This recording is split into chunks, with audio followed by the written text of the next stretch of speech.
Poor She was just minding his business in the city of Briston, when he is suddenly approached by a woman he has no memory of, claiming to be his mother.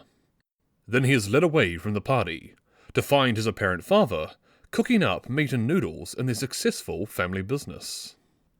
He is confronted with paranoia, as he has no memory of anything that he's seeing, unsure if this is true, or perhaps a trick of his sworn enemies at the Church of Sunlight. And then, as if this confusion wasn't bad enough, he learns his own brother, who is about to arrive shortly, is working for those very enemies.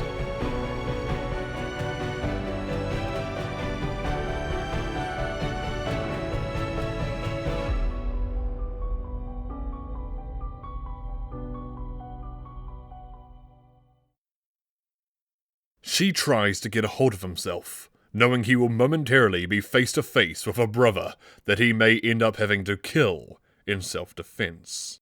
But his father notices the tension in his long-lost son, and encourages the young lad to pick up a pan and help finish a batch of spicy noodles. Takashi makes note of how naturally cooking seems to come to She, evidently having inherited his cooking skills, unlike his brother. Despite himself, She finds himself enjoying his time with his father, which makes it all the more painful to think this could be ruined any second. And sure enough, She's blood goes cold as the hulking figure of his heavily armed brother comes stomping into the kitchen. Meanwhile, Dane continues to try and earn back his self-esteem in the fighting pits following his recent breakup, while Nadar and Squilliam cheer him on. Carrick leaves them to have their fun, while he takes his usual early morning walk.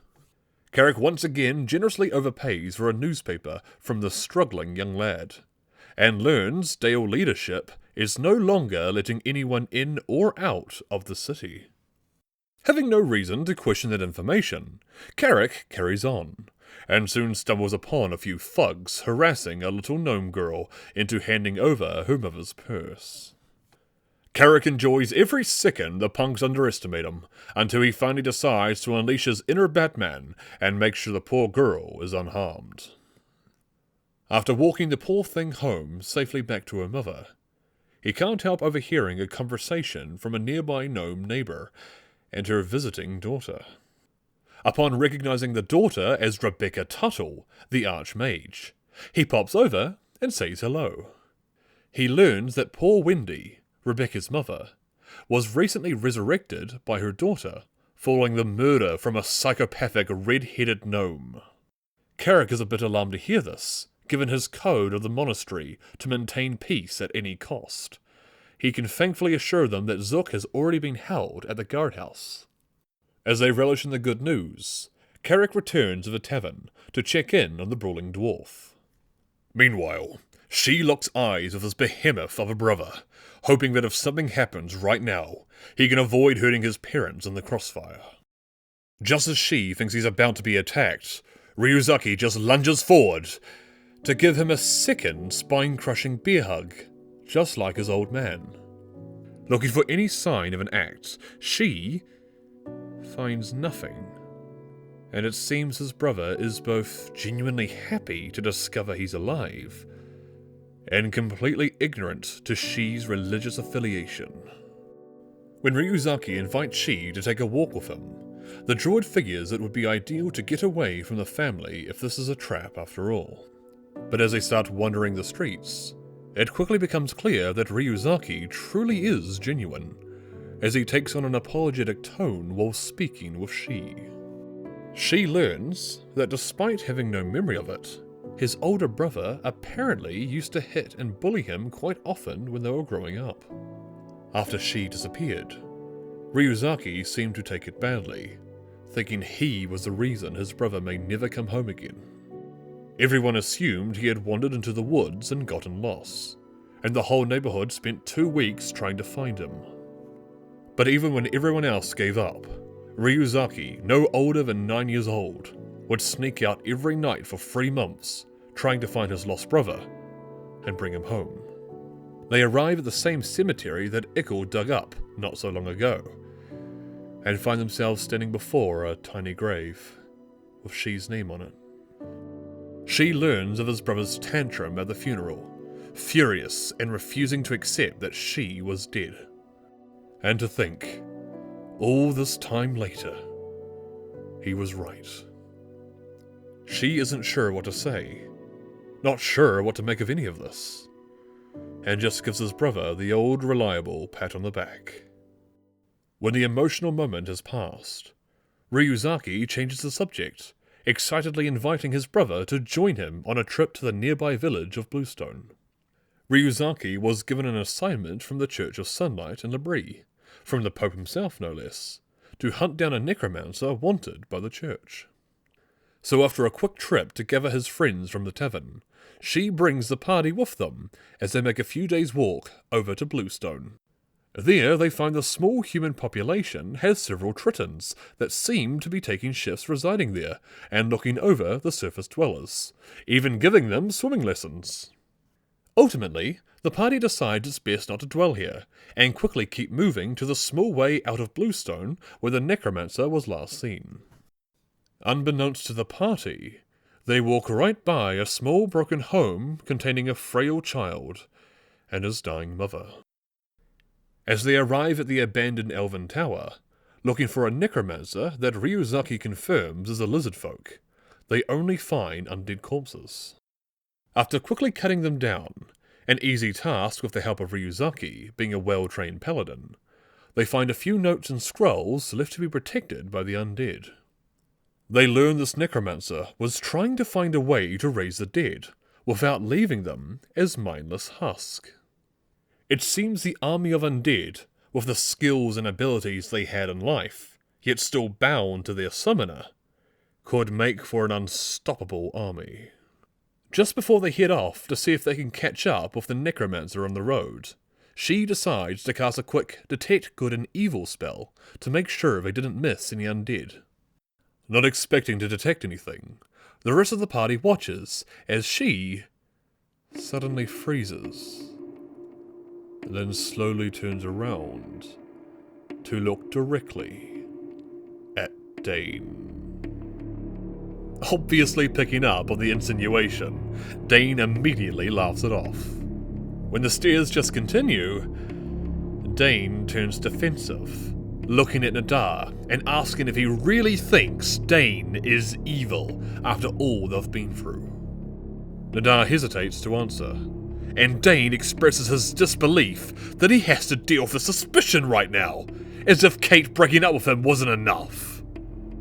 But the wheels start turning, and the Dragonborn looks to his oldest friend, pointing out that they met Kate outside the back of the Doppelganger Tavern.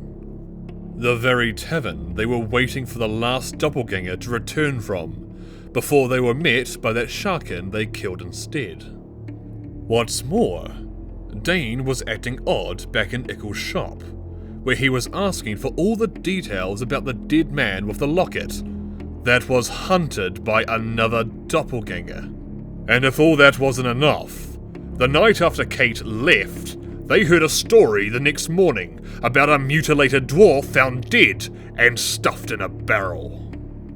After a tense standoff for a moment, Dane suddenly lunges for the attack, but she is quicker, and hits him with the full power of a moonbeam! Thanks to a perk of the spell, Dane's disguise is ripped away, and he is painfully forced back into his true form, a doppelganger. Well, the party was too late to save the real Dane, who was killed and replaced by the so-called Kate back in Bristol. They can at least avenge him now. Between the group, the discovered doppelganger doesn't stand much of a chance, and they quickly manage to execute the foul creature. But as the creature lies still, something in the nearby foliage moves. Caution plagues the party, as they see Zook once again showing up somewhere he isn't wanted. Yet something seems different this time. The party quickly realized he had already been executed after they left for Bluestone, and it seems his corpse was once again possessed by the Gravelord.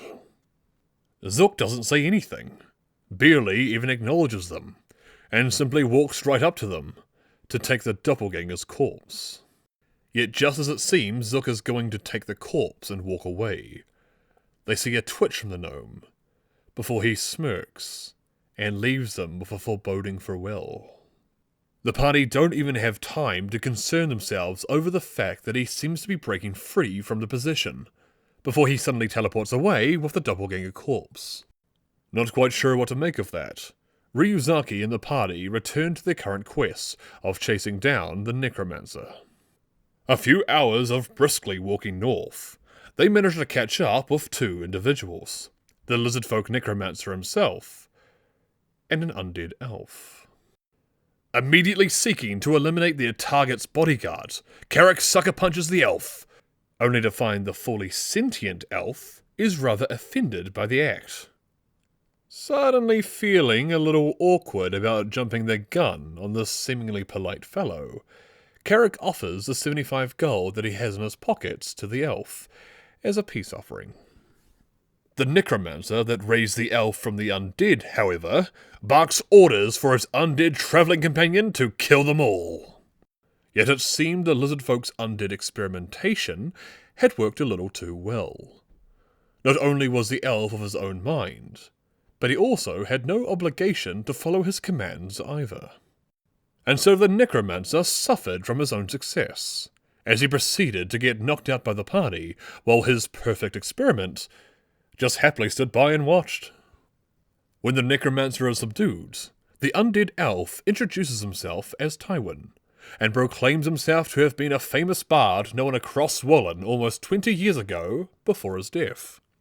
The once handsome bard seems rather offended once he learns that none of them have ever heard of his legendary songs, or seduction techniques. All the same, he happily invites himself along to join the party, with the air of someone who wholeheartedly believes himself to automatically be the new party leader. With Ryuzaki's target now captured and squared away, ready to be taken back to the Sunlight Church in Labrie, he invites everyone along on the journey. Yet she refuses, on behalf of both himself and the rest of the party, and promises to see his brother again soon after they attend to other matters. Ryuzaki is both surprised and a little hurt to be parting with his newfound brother so soon, but tries to be understanding and respectful of Shi's boundaries. Thus they all wave Ryuzaki goodbye, before Shi offers an explanation to the confused party, confirming he would be a highly wanted target at his brother's church. Once Shi finishes giving them the general rundown of the conflicting religions between the feuding goddesses, Liberia and Valicia, he realizes only Nadar was actually listening. Carrick, more interested in changing the subject than a religious history lesson, invites them all back to his monastery at Lostwick, where he can pick up his next mission. And so they all venture onwards to Lostwick, unaware that in doing so, they are now rapidly approaching the moment that will change the universe forever.